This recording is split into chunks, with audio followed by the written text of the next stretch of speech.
These 1950s kids are going viral in 2021. With 7 million views and counting, they have spawned memes. I think we white women have an inferiority complex. The Eastern women and the Negro women have a sort of reputation for being so beautiful. And we're a little jealous of them. I guess you just envy us colored people. Yeah. Classic, bougie, ratchet, sassy, moody, nasty, hacking, stupid. And dozens of reaction videos. Person loses track of the dignity of the human. Oh my God! He sounds like a man! You are gonna be so impressed. You cannot believe how these youngsters are answering the questions. This is hosted by... As you may have seen in our previous episodes, the kids taking part in the Herald Tribune Youth Forum, a cultural exchange held yearly in America, were among the brightest in their home countries. Many of them went on to have remarkable careers, taking prominent positions in government, diplomacy, business, or academia. So the question is, where did life take the four? Judith Rarnati Iskandar Dinata, Yuriko Konishi and Raul Contreras, and where are they today? The Indonesian girl, Rarnati, came across as shy and innocent, and not entirely confident speaking in English. Indonesia was formerly a Dutch colony, so opportunities for a girl at that time to learn English would have been very limited. Despite this, Rarnati asked poignant questions to the English girl, Judith, and made a very insightful statement about America, which was later elaborated on by Raul. And I think that since all Americans claim and emphasize that America is the most democratic country in the world, and as long as segregation exists, I don't think it's a democratic. I mean, pure democratic. Well, Rarnati was actually the daughter of an Indonesian national hero, Otto Iskandar Dinata, whose image even appeared on the country's currency. Tragically, he was murdered when Rarnati was a young girl. His activities in decolonization and the establishment of an independent Indonesia certainly would have influenced her deeply. But you think that we were butting in and taking away your opportunities? Well, yes, I think so. I'll give an example about the Dutch, that we didn't get a chance to be educated, for example. That was when the Dutch were there? Yeah. Although no images of Rarnati later in life could be found, her granddaughter commented about how smart and accomplished her grandma became. According to her, Rarnati went on to major in literature at an Indonesian university and received another degree from a university in France. She married a diplomat and lived in several different countries. Sadly, she passed away many years ago, but the memory of her endures. Judith Reeder often found herself on the defensive against the three Asian participants, such as when she naively tried to justify colonialism as something that intended to help other countries. In declaring this, she was likely echoing what she had been taught in school. But, I know the British, when they started doing their colonization, they tried to help the countries they were in. Nevertheless, she listened carefully to the perspectives of the other kids to hear them out, and the debate proved to be a learning experience for her. In adulthood, Judith converted to Catholicism, which is a minority denomination in the largely Protestant Britain.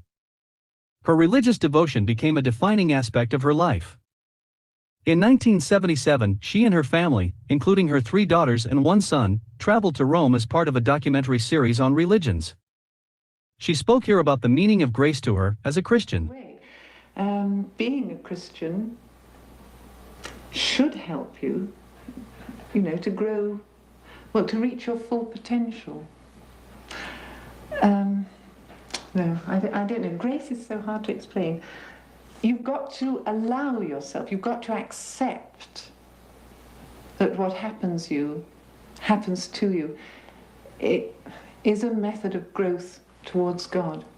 But that's not always easy to accept. If terrible things happen to you, then the natural reaction perhaps is to close up and say, oh, I deny that. I don't want that to happen to me. It's a nasty negative thing and I don't accept it. When sometimes it may be precisely that negative thing which is the way grace is working within you. Today, Judith is in her 80s and still an active member in her church. Meron akong balanse dito sa aking Gcash na 85,050 pesos. Ngayon, buksan natin ang funny game.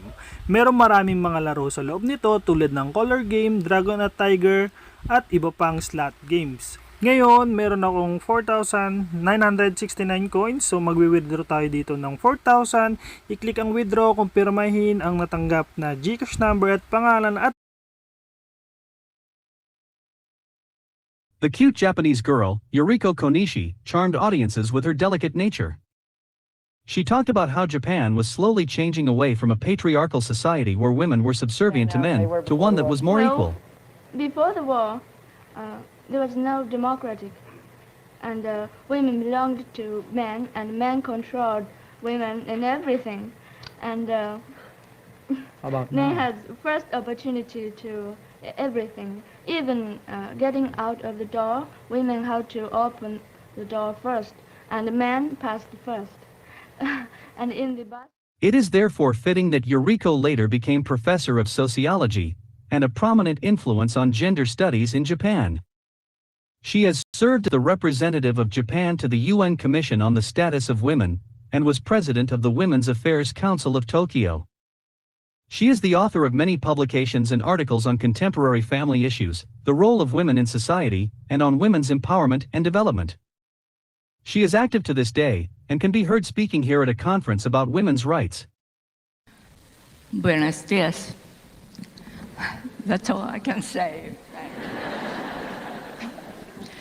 I would like to congratulate W20 Argentina for their successful leadership to arrive at a consensus on W20 Argentina communique after long hour discussions of yesterday and also this morning. Amusingly, Yuriko commented as a girl in 1956 about how she did not like hair that was dyed red. Anyway, Some Japanese women, right, how do you say? dye? Dye their hair red. Really? Yes. They like a red hair, but I don't like it. So it is only appropriate that she is a hip blue-haired grandma today. And finally, Raul Contreras, the boy who shocked everyone as soon as he spoke. No one expected the 15-year-old to have the voice and eloquence of a middle-aged, experienced political orator. When a person loses track of the dignity of the human soul and begins to judge others not on the basis of their being persons, but on the basis of race, creed, economic status, that is prejudice. Raul possessed great fluency in English and often helped Yuriko and Rarnati by elaborating on their points. The entire debate was very much dominated by Raul and his commanding presence, as he delivered many memorable lines. An especially powerful moment came when Raul invoked the American Pledge of Allegiance as a way to point out the hypocrisy of a still largely segregated USA. Americans watching at the time must have been stunned to see this young Asian boy recite back to them the words they knew so well. Raul used the pledge to highlight how shameful America's treatment of black people was at that time, and how it tarnished America's reputation in the eyes of the world. Well, adding something to that, isn't it that, in the Pledge of Allegiance to the American flag, you mentioned something about, I pledge allegiance to the flag of the United States of America and to the republic for which it stands, one nation indivisible under God, with liberty and justice for all. Well, the last phrase just doesn't suit everything. I mean, with this segregation problem here and the discrimination against colored people, how in the world could you have liberty and justice for all? And, Raul went on to make great use of his uncommon speaking abilities and persuasive argumentation by pursuing a career in public relations. For a time he worked in America for the brassiere company Playtex. Eventually he returned to the Philippines where he worked for some of the country's biggest firms. Arguably, his most prominent role was as former President Cory Aquino's crisis manager. But he wasn't particularly proud of his time with Aquino, due to various controversies that weren't in line with his principles.